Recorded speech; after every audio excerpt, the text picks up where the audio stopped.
నమస్తే, welcome to Deeksha news. వివరాల్లోకి వెళితే మచిలీపట్నంలో నిర్వహించిన జనవాణి కార్యక్రమంలో జనసేన అధినేత పవన్ కళ్యాణ్ దృష్టికి అనేక సమస్యలు వచ్చి చేరాయి. జనసేన అధినేతను కలిసిన విద్యుత్ మీటర్ రీడర్లు పని భారం పెంచి పొమ్మనకుండా పొగ పెడుతున్నారని తెలిపారు. ఈ సందర్భంగా పవన్ మాట్లాడుతూ జగన్ అధికారం కోసం ఇష్టం వచ్చినట్లు హామీలిచ్చారన్నారు.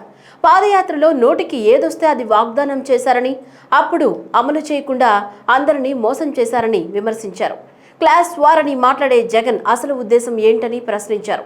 నిజంగా క్లాస్ వార్ చేస్తుంది జగనే అని అన్నారు. పేదలకు అండగా ఉండకుండా మాటలతో మోసం చేస్తున్నారని ఆగ్రహం వ్యక్తం చేశారు. స్మార్ట్ మీటర్ల వల్ల ప్రజలకు భారం తప్ప ప్రయోజనం లేదన్నారు. కాంట్రాక్ట్ ఉద్యోగులను పర్మనెంట్ చేసే బాధ్యతను జనసేన తీసుకుంటుందని తెలిపారు.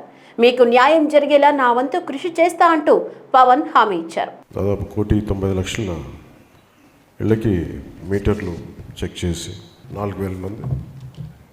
ముఖ్యమంత్రి జగన్ అధికారం రాకముందు పాదయాత్రలు చేస్తున్నప్పుడల్లా నోటికి ఏదొస్తే అది వాగ్దానాలు ఇచ్చేయటం వల్ల ఈరోజున పరిస్థితి పాపం రోజుకి పని దినాలు తగ్గించేసి ఒకేసారి స్మార్ట్ మీటర్స్ వల్ల డిస్ప్లేస్మెంట్ జరిగిపోతూ ఉంటుంది. ఖచ్చితంగా టెక్నాలజీ అప్డేట్ అవ్వాలి, వెనకబడిపోలేం. ఆ క్రమంలో దీని మీద ఆధారపడ్డ పాత విధానాల మీద ఆధారపడ్డ ఈ ఎంప్లాయీస్ వారి కుటుంబాలను కూడా పరిగణలోకి తీసుకోవాలి.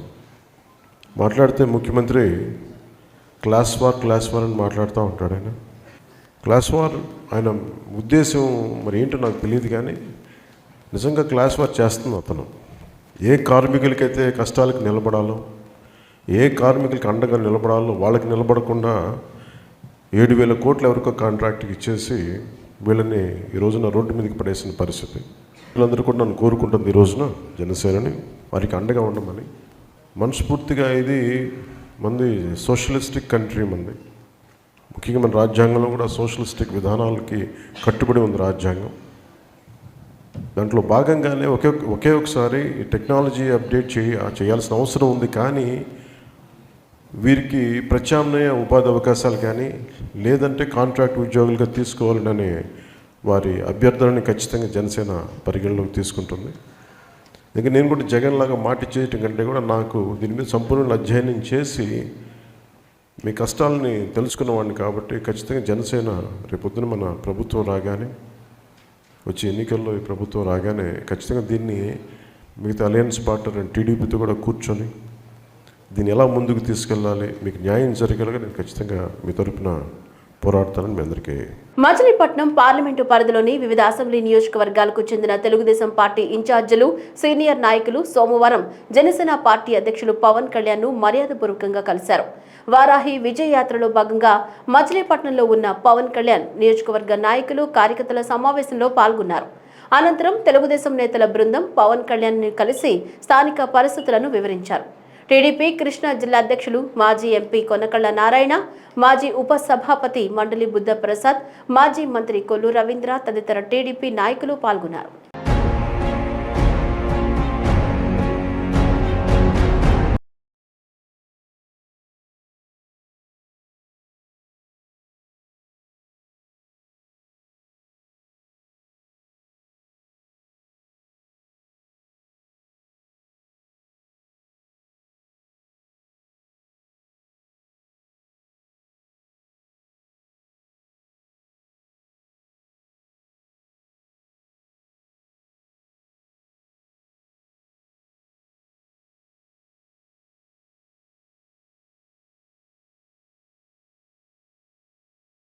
సుప్రీంకోర్టులో ఎదురుదెబ్బ తగిలింది.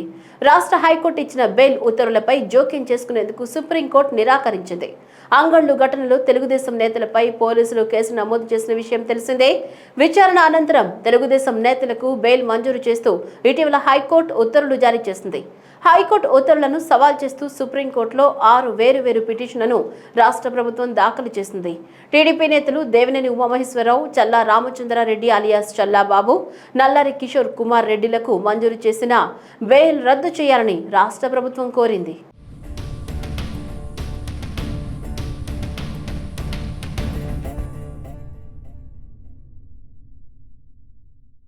ఏపీ హైకోర్టులో టీడీపీ యువనేత నారా లోకేష్ 2 లంచ్ మోషన్ పిటిషన్లు దాఖలు చేశారు. వీటిలో ఒక పిటిషన్ అమరావతి రింగ్ రోడ్డు కేసుకు సంబంధించినది.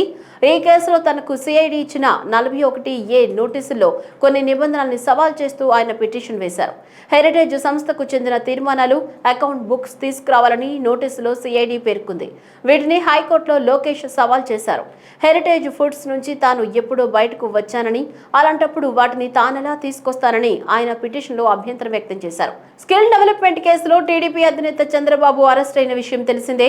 రాజమండ్రి సెంట్రల్ జైలులో టీడీపీ అధినేత చంద్రబాబుతో ఆయన సతీమణి నారా భువనేశ్వరి, కోడలు బ్రాహ్మణి, ఎమ్మెల్యే చినరాజప్ప ములాఖత్ అయ్యారు. ఏపీలో ప్రస్తుత రాజకీయ పరిణామాలపై వీరి మధ్య చర్చ జరగనున్నట్లు తెలుస్తోంది. అలాగే భవిష్యత్ కార్యాచరణపై సైతం వీరు చర్చించనున్నట్లు సమాచారం. రాజకీయంగా ఎలాంటి వ్యూహాలతో ముందుకు వెళ్లాలనే దానిపై వీరికి చంద్రబాబు సూచనలు చేసే అవకాశం ఉంది. ఒకవేళ నేడు చంద్రబాబుకు బెయిల్ రాకుంటే తదుపరి కార్యాచరణ ఏంటన్న దానిపై చంద్రబాబు, భువనేశ్వరి, బ్రాహ్మణులకు దిశానిర్దేశం చేయనున్నట్లు సమాచారం.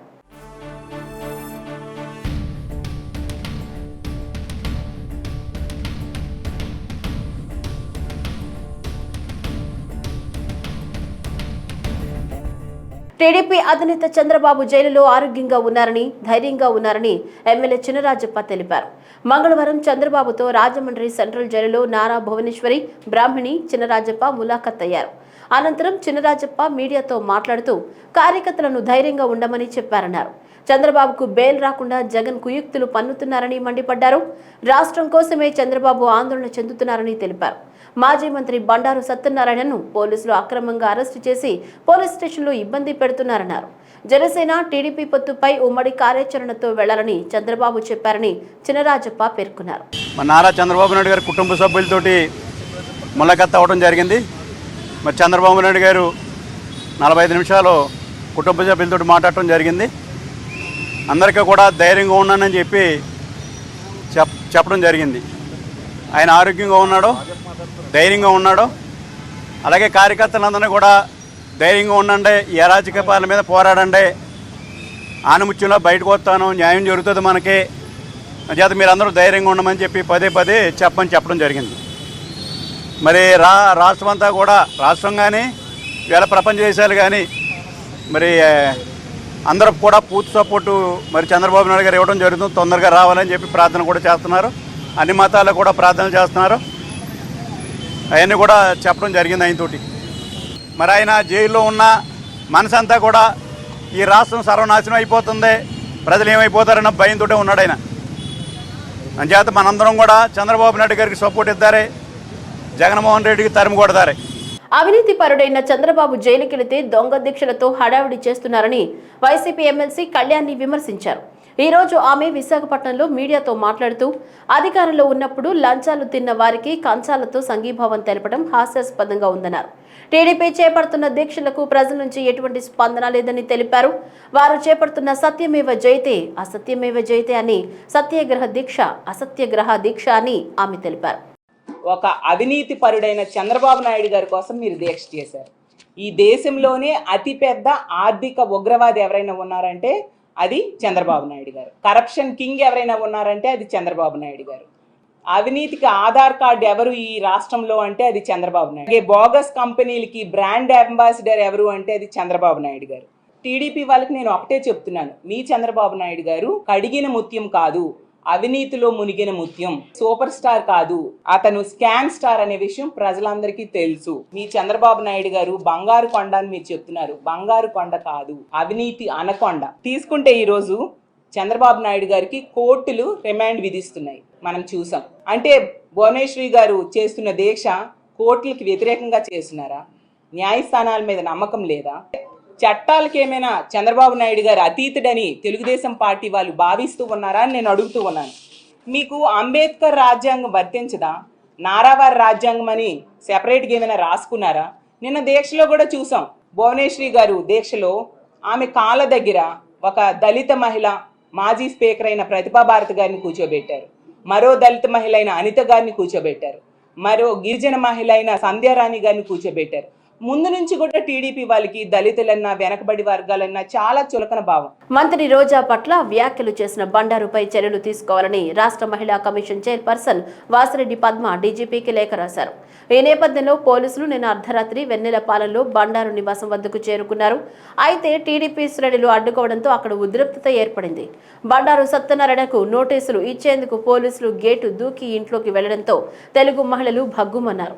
బండారు తన గదిలో తలుపు గడియ పెట్టుకోగా పోలీసులు తలుపులు బద్దలు కొట్టి ఆయన్ను అదుపులోకి తీసుకున్నారు.